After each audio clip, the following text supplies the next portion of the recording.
I like to, so this is kind of the email section part, but to kind of break it down further, my third part of getting things done as a CEO is how do I allocate my time? So to me, you always want to have at least a couple hours, like literally 2 to 4 hours of your time every day, working on, for most of us, probably lead gen marketing type of, right, priority things. And I'm not even talking about sales calls. I'm not even talking about follow-up calls. I'm not even talking about appointments. Those are great. Those are important.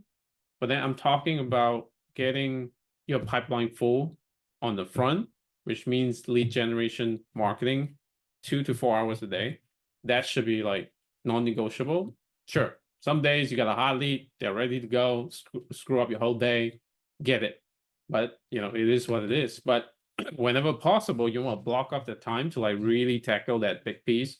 And as much as you wanna, most of us, as much as we want to say, this other thing is more important and try to justify it, getting the leads somehow, or either through marketing, outreach, or prospecting, is the most important thing.